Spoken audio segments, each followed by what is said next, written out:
Pues buenos días de nuevo.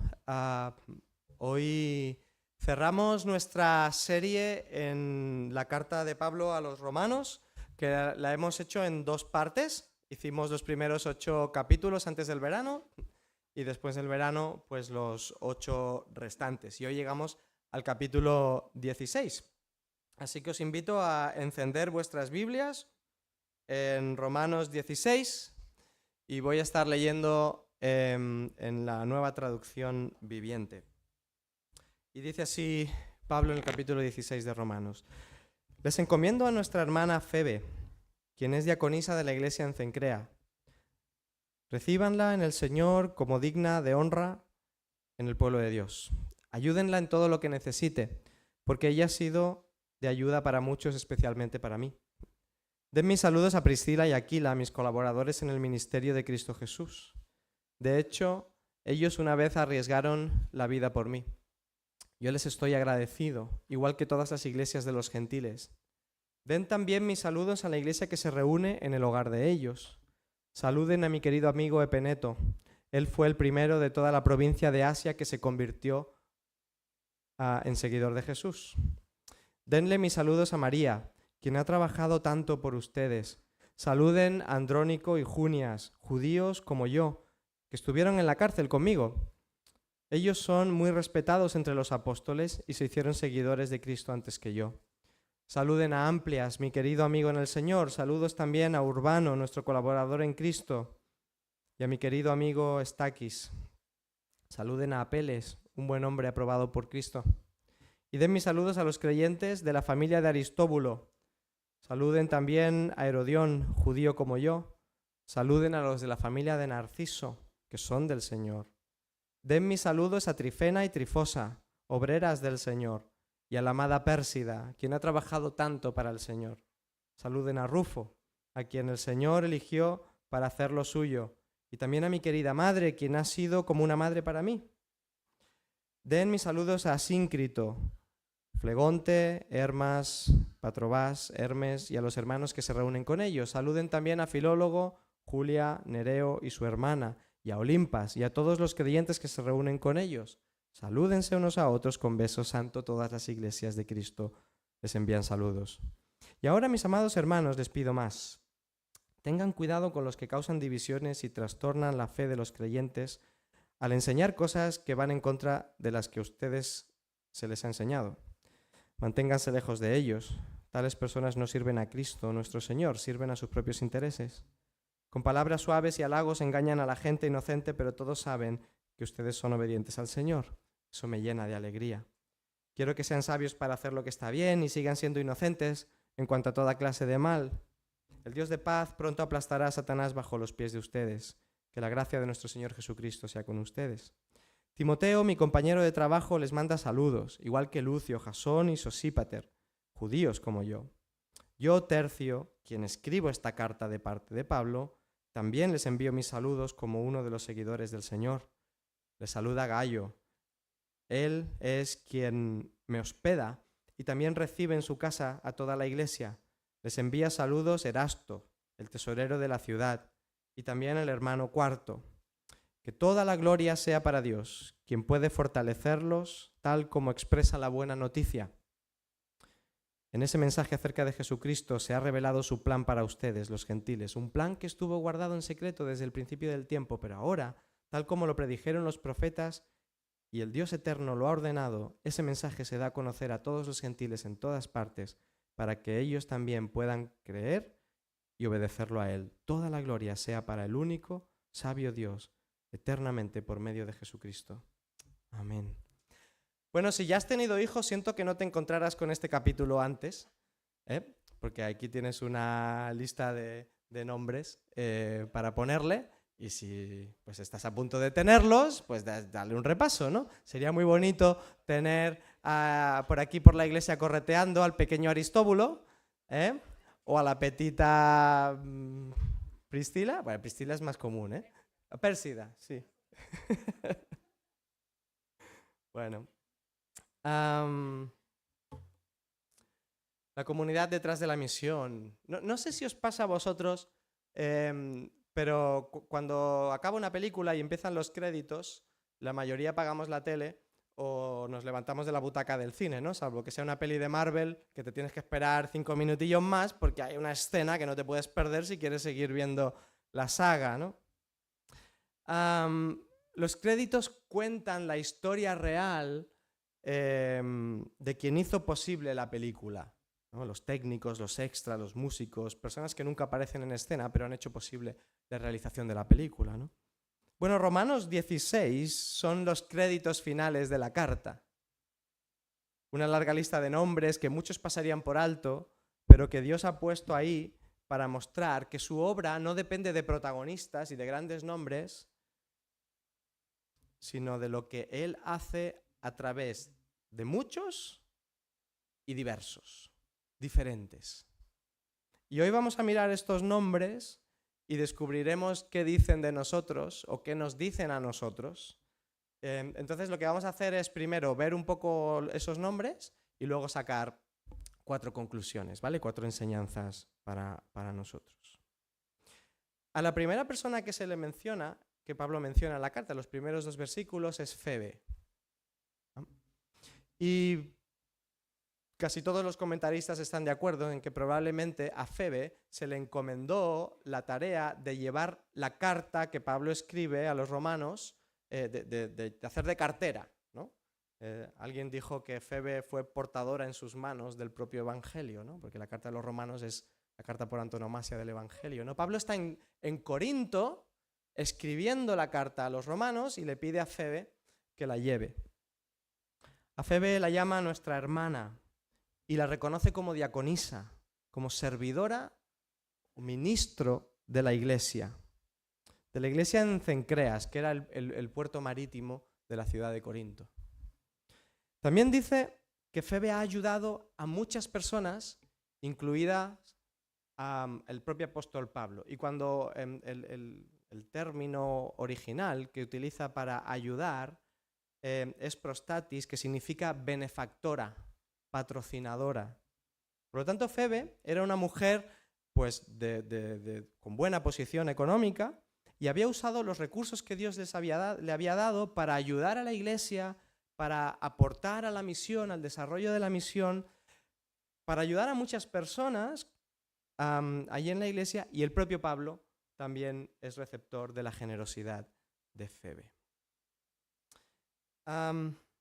Después, y será el primer punto que vamos a ver, hay una lista de 26 personas a las que Pablo nombra. 24 de las cuales nombra por nombre concreto, por nombre propio, y añade una cualidad o algo que quiere resaltar de esas personas. Y he tomado esta idea del comentario de John Stott. Hay 2 cosas que resaltan de este grupo de personas que aparecen en estos versículos, del 3 al 16. La unidad en la diversidad. Unidad en la diversidad.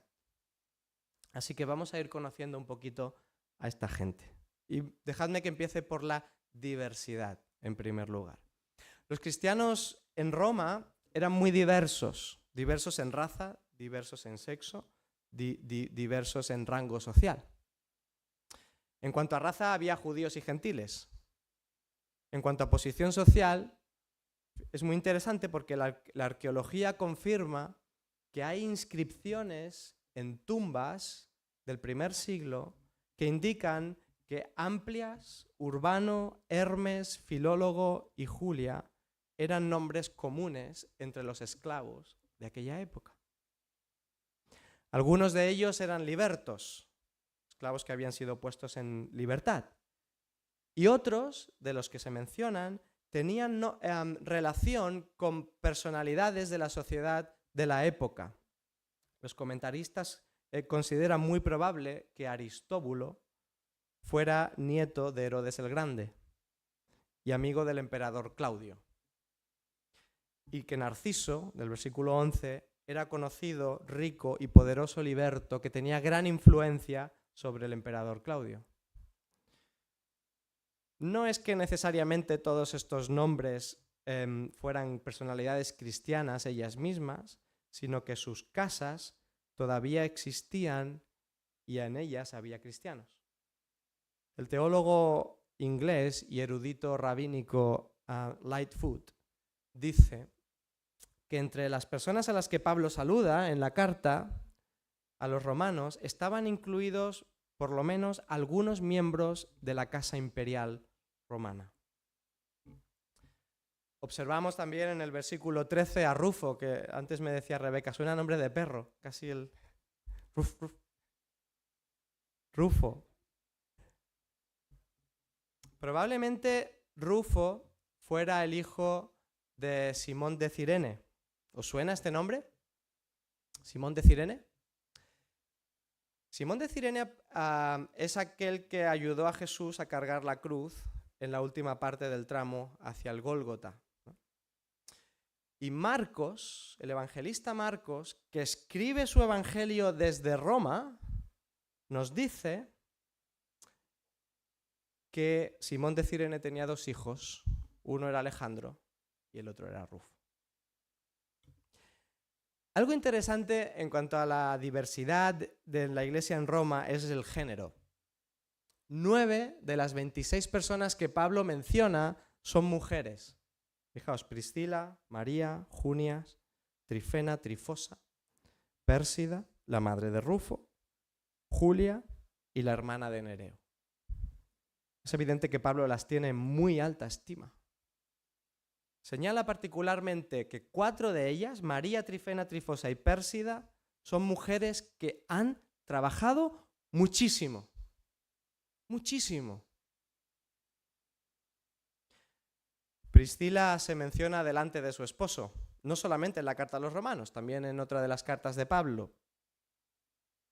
Sea cual fuera la razón, sea que sea una razón espiritual, que ella se convirtió antes que su marido, o que fuera más activa en el servicio cristiano más que él, sea que la razón fuera social, que ella era una mujer de reputación o en la comunidad, por su familia, o incluso por una cuestión temperamental, ¿no? Que ella tuviera un carácter más dominante que él. Pablo parece reconocer y no criticar ni impedir su propio liderazgo. Luego nos encontramos a un matrimonio, Andrónico y Junia. Y de él Pablo dice 4 cosas, de ellos, de este matrimonio, Pablo dice 4 cosas.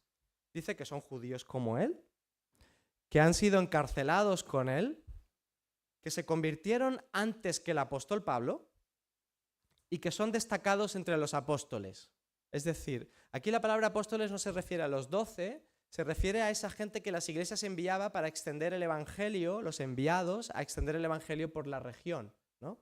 A esos misioneros como Bernabé, ¿no? Que no eran de los 12, pero eran enviados también a plantar iglesias. Entre este grupo de misioneros, los Reed, Chaya, Portillo, ¿no? Los Paul, entre nosotros, pues entre estos, Andrónico y Junia tenían un cariño especial, ¿no? Una consideración especial. Diversidad. Heterogeneidad, pero en unidad. Además de la diversidad en cuanto a la raza, en cuanto a la posición social, el sexo, el género, destaca en la Iglesia de Roma una experiencia profunda de unidad que trascendía todas esas diferencias.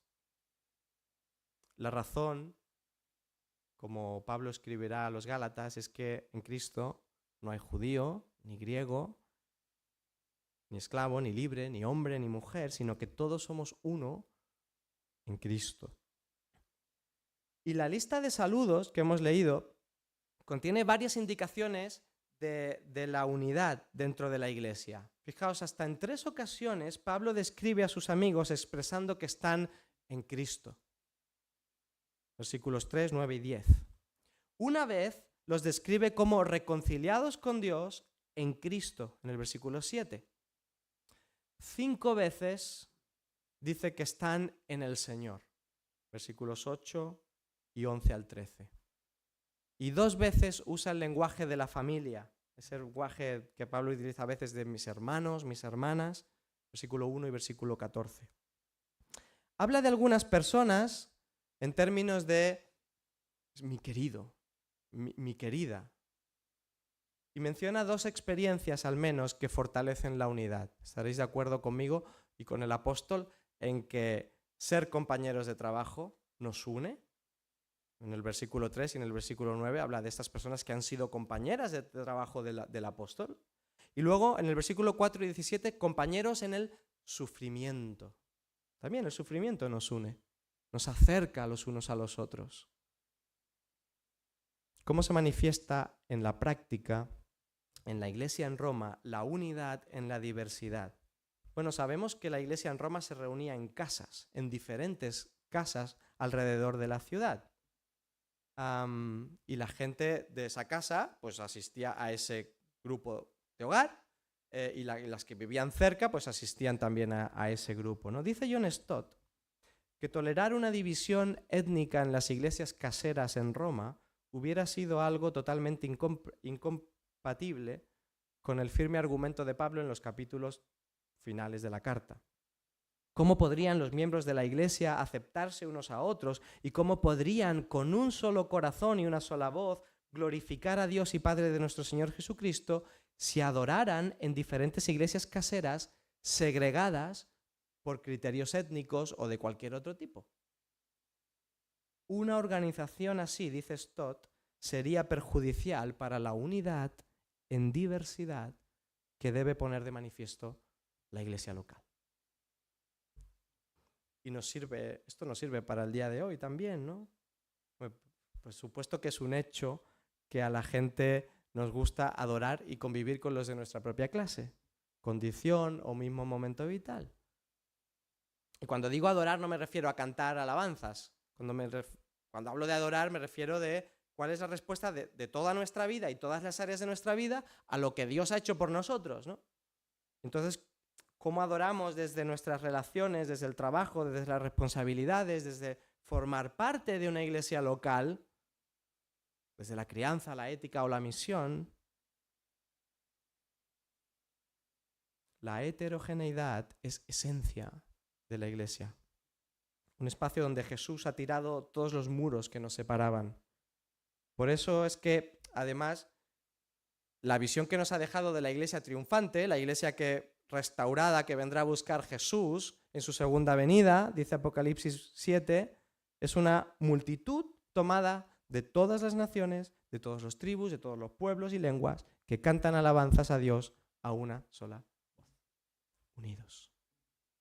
Así que una iglesia homogénea es una iglesia defectuosa que debe esforzarse por trabajar y vivir en la heterogeneidad. Después de esta lista de nombres, Pablo en la siguiente sección, versículos 17 al 27, nos habla de las amenazas, bueno, habla de una amenaza en concreto a la unidad en la diversidad. Ahí me he equivocado, es capítulo 16, ¿vale? Sigo en el 16, no me he ido al 12. Habla de las amenazas a la unidad dentro de esa diversidad, ¿no? Hay algunos aquí en Roma que están causando división. Y si Pablo es duro con los falsos maestros es porque estos están deliberadamente dificultando la comunión, la unidad y contradiciendo la enseñanza de los apóstoles. Y para mí esta es la clave del por qué esta gente pues la estaba liando parda. Es que dice en el versículo 18 que se servían a sí mismos en lugar de servir a Cristo. Y la enseñanza que estaban predicando en Roma en aquel momento es el antinomianismo, que significa algo así como que rechazaban la ley de Moisés y entonces ya la obediencia no tenía lugar en el discípulo de Cristo, no hacía falta.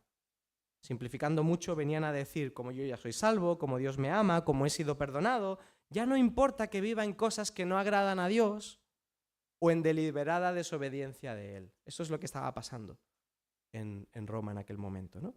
Entonces nos deja tres advertencias hacia una iglesia madura. En primer lugar, le dice, oye, sed vigilantes, versículo 17. Se cuiden y estén alerta de los que causan divisiones y dificultades, de los que van en contra de lo que los apóstoles os han enseñado. Estad atentos a esto. En segundo lugar, dice separarse de los que deliberadamente están al margen de la enseñanza de los apóstoles porque, insisto, esta es la clave, sirven a sus propios intereses y propios deseos y no a Cristo. Versículo 18. Es decir, se aman más a sí mismos que a Jesús, están más centrados en ellos mismos. Por lo tanto, eso hace que arrastren al resto lejos de Cristo y lejos de la comunidad. Y en último lugar, les dice, aprended a discernir. Versículo 19, vosotros vivís en obediencia. Y hay dos tipos de obediencia, la ciega, la que no se plantea las cosas y simplemente tira para adelante, y la que discierne, la que pondera, la que reflexiona. Y Pablo quiere que cultiven la segunda. Dice, quiero que seáis sagaces para hacer el bien e inocentes para hacer el mal. Y me gusta cómo lo define un teólogo, Phillips. Dice que él lo traduciría así. Dice, quiero veros expertos en el bien y ni siquiera principiantes en el mal. Expertos en el bien y ni siquiera hagáis pinitos con cosas malas. Y finalmente, Pablo cierra la carta con dos fragmentos más cortos. Versículos 21 al 24, en la que hay mensajes de gente que está con Pablo en Corinto. Hay 8 personas que están con Pablo en Corinto que mandan saludos a la iglesia en Roma. Ahí está Timoteo, está Lucio, Jasón, Sosípater, Tercio, que está escribiendo la carta, está copiándola, y está Gayo, que es quien hospedaba a Pablo en Roma y donde la iglesia, en Corinto, y donde la iglesia de Corinto se reunía, en casa de Gayo. Y los últimos versículos de la carta, capítulo 16, no 12, el Dios que sostiene la historia, ¿no? Esa doxología famosa del libro con que Pablo cierra la carta, que resume todos los temas y los interrelaciona. Hay profundas verdades en esta doxología sobre el Evangelio y sobre Dios mismo. Tiene 4 partes. Dice, el Evangelio es poder de Dios para salvar, fortalecer y establecer al cristiano. El Evangelio predica a Jesús, solamente a Jesús. La evangelización es hacia todas las naciones, está abierta. Dios se quiere reconciliar con toda persona en el mundo. Y en cuarto lugar, acaba alabando la sabiduría de Dios. Y Pablo dice que es sabio predicar el Evangelio porque Dios lo ha decidido así. Vale, llegamos al final. Hemos repasado los nombres. Ya, Rebeca, puedes descansar. ¿Qué enseñanzas extraemos de este texto? ¿Cuál es nuestra parte en la historia de Dios en relación a lo que nos enseña el testimonio que resalta Pablo de todas estas personas? Reflexiones personales, pero también reflexiones comunitarias. Os sugiero 4. En primer lugar, que la misión es comunitaria. Romanos 16 es un recordatorio de que la misión no se sostiene solo con grandes figuras como las del apóstol Pablo, sino con decenas de Febes, de Priscilas, de Andrónicos y de Junias. La misión de Dios se desarrolla juntos, combinando dones, historias y recursos muy diferentes. La misión de la iglesia local no se mide por lo que hace el pastor o por lo que hacen solo unos cuantos que lideran. Se mide por qué hacemos juntos. Tus dones, tus recursos, tu tiempo sí que importan. A Dios le importan, a esta iglesia le importan. Porque hay cartas que no llegarán si tú no las llevas. Como hizo Febe. Dios escribe su historia a través de personas ordinarias que colaboran, no a través de individuos aislados. En segundo lugar, la iglesia es diversa. En Roma convivían personas, lo hemos visto, ¿no?, de diferentes etnias, con distinto poder adquisitivo, diferentes necesidades, diferentes realidades vitales, porque no todos compartimos las mismas situaciones en la vida, diferentes cosmovisiones del mundo, incluso, dejadme ser un poco atrevido, diferentes experiencias con Dios.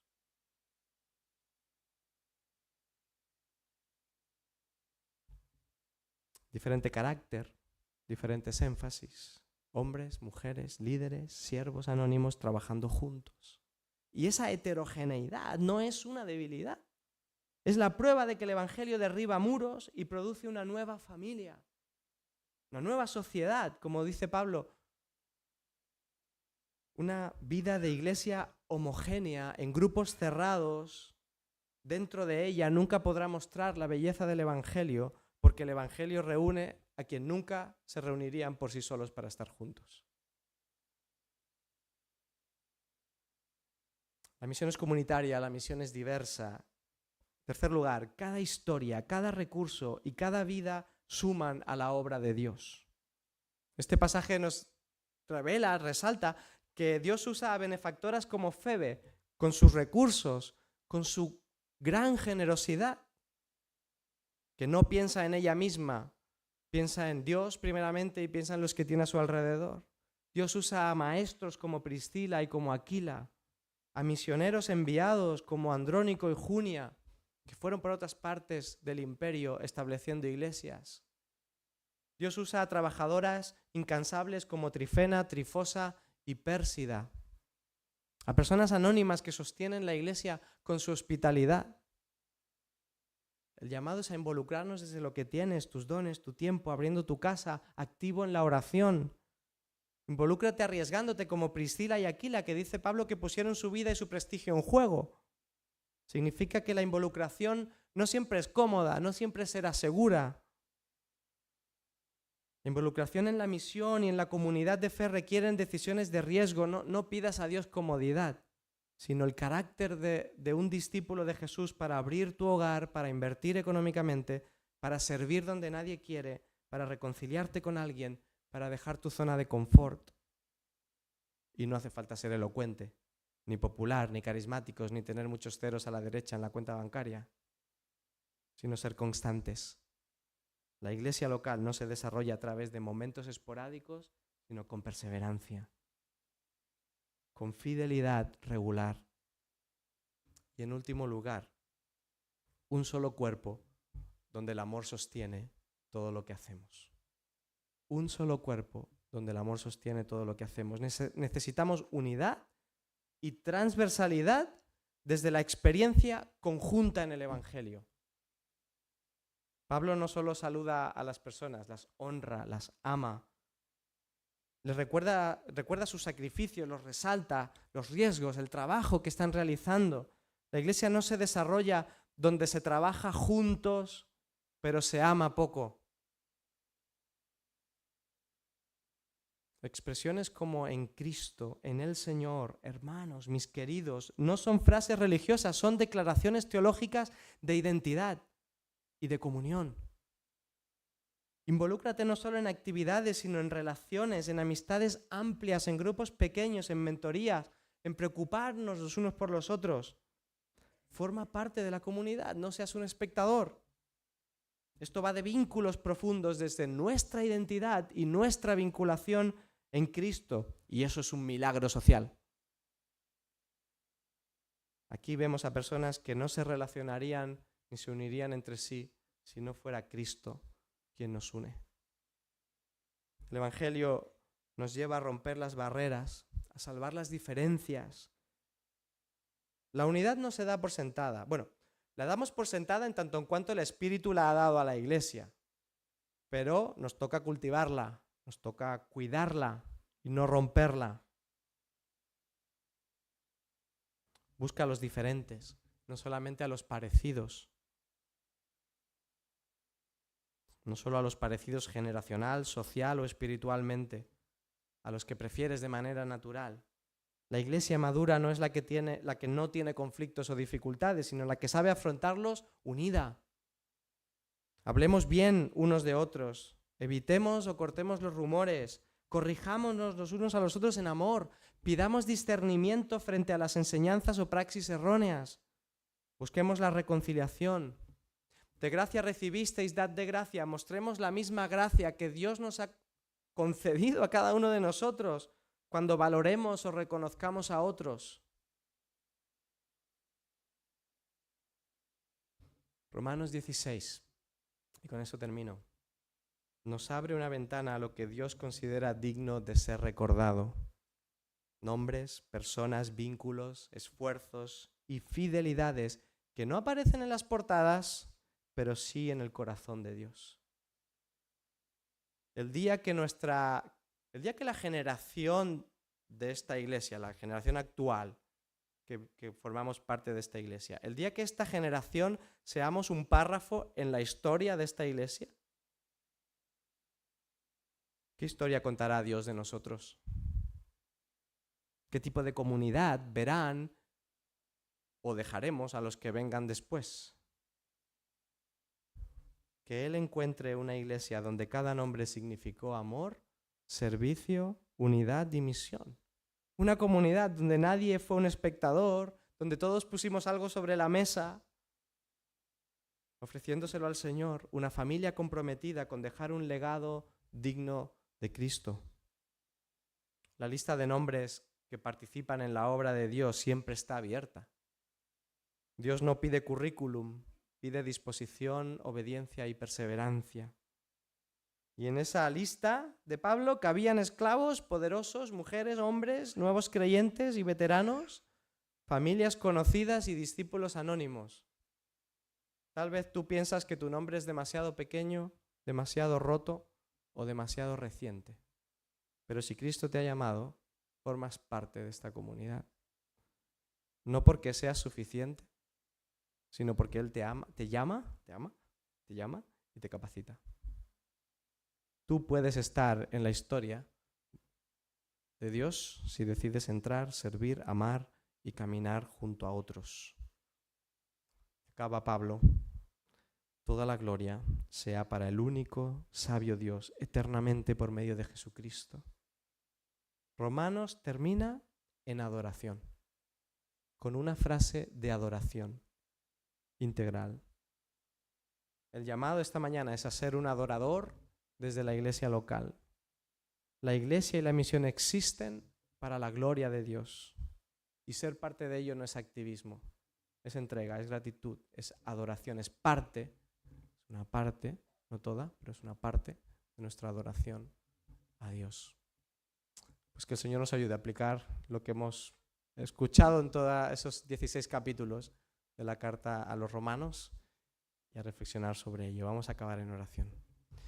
Señor, gracias por tu evangelio y por cómo es contracultural y subversivo en términos de juntar a personas diferentes bajo una misma familia. Señor, gracias por la diversidad que hay entre nosotros. Ayúdanos, Señor, a reconocerla, a integrarla, Señor, desde nuestras carencias, desde nuestras limitaciones, desde nuestras propias rupturas, pero conscientes de tu buena obra en nosotros. Y te pido, Señor, que nos sigas ayudando a crecer, a madurar y a cumplir tus propósitos. Que tú sigas haciendo tu buena obra en cada uno de nosotros y a través de esta iglesia. En el nombre de Jesús. Amén. Pues vamos a acabar con